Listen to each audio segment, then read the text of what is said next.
Hi, yeah, I'm John Tebenham, JT. Everybody calls me JT, or Johnny be good, whichever shirt I'm wearing at the time. So we got the Crew Killer, we got the Ford Pop, which named by Daryl Bradford, which we keep trying to run everyone over, but not on purpose. And then we got 1953 Corvette, the Fabulous Lightning McQueen. Well, we started off on the road, almost lost some licence up Chelsea Cruise a few times, so we gave up doing that.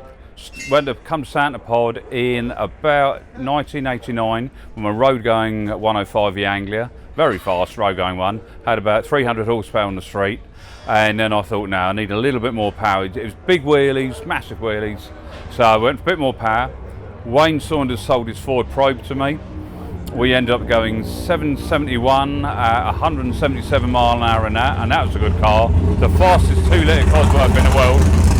And then I thought I'd get out of drag racing, came up here, saw Matt Wright. Matt Wright had this beautiful Ford Pop, and I thought, well, I'll buy it, and I thought it'd be a small little project just for run what he brings, and it didn't quite work out like that. Gave it to Andy Robinson, came back with a full race car, which is an incredible car, runs 8.8, 8.9, every single pass, really good car, and then we're doing mad burnouts, so I try to do the maddest burnouts I can in it.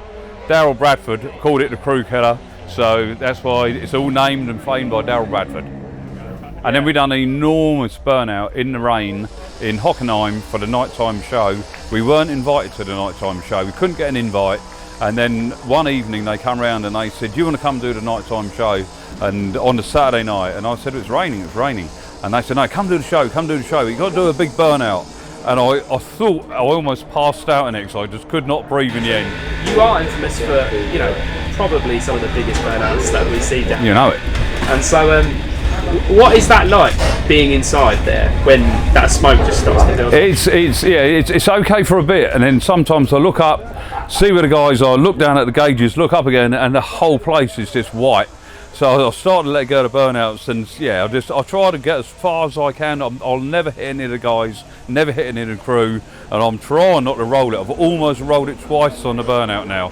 By the end of the weekend, my eyes are sore, my ears are sore, and yeah, can hardly breathe. This one came first. I had this one just about finished. Andy Robinson said it's finished, come pick it up. The same week we were going to Hockenheim, and Marco Marashit, I know him really well, and he said he had his beautiful 1953 Corvette for sale, and he said, Johnny, come and buy it, it's only 60 grand. And I said, what, euros? And he said, yeah, you can have it 60,000 euros. And then so I brought it. Right. So now I've got two cars. I haven't got a heart to sell a Pop, and I'm not selling the Pro Mod. Best time is we went at the Euro Finals 2 years ago. We ran 597 at what did we do? 237 mile an hour, and that was my 12th pass in the car. I'm lucky to get in with Andy Robinson and Luke. Luke runs the car. Luke runs it all. Talking about, I'm trying to build another car. We're going to take the engine out of the Pro Mod, and believe it or not, we're going to build another, or Andy's going to build a Ford Pop for me, a completely new one, but with 3,000 horsepower.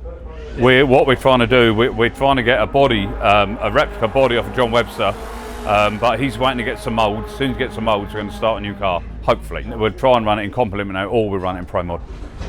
Right. Pro Mod, we'll probably try and get it down to 620, 630s, but let's wait and see. We haven't built it yet, but let's see.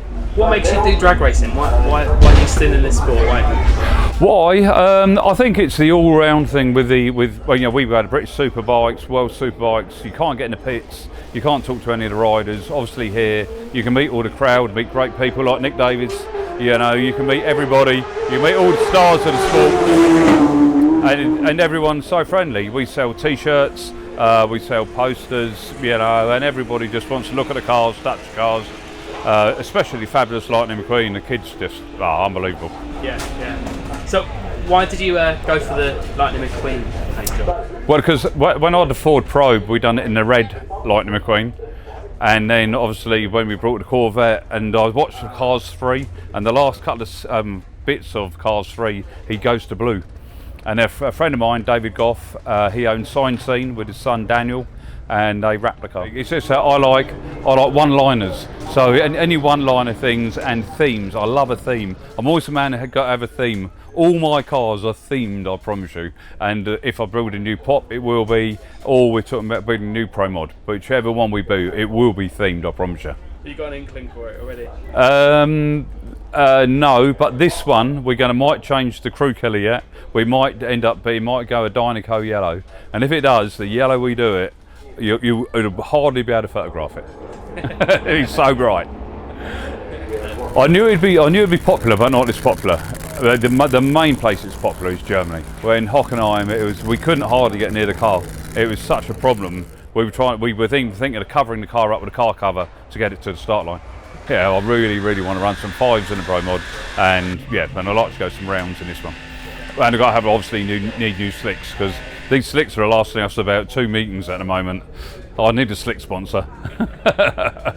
Yeah, I think Andy Robinson is the one I look up to. He taught me how to drive the Pro Mod, which is not always a good thing, because Andy revs his cars so hard. So now I rev mine so hard as well, but it gets a little bit frowned upon.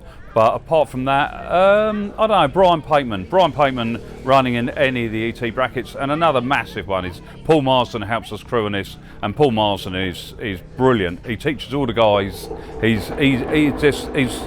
racecraft, for the brackets is brilliant.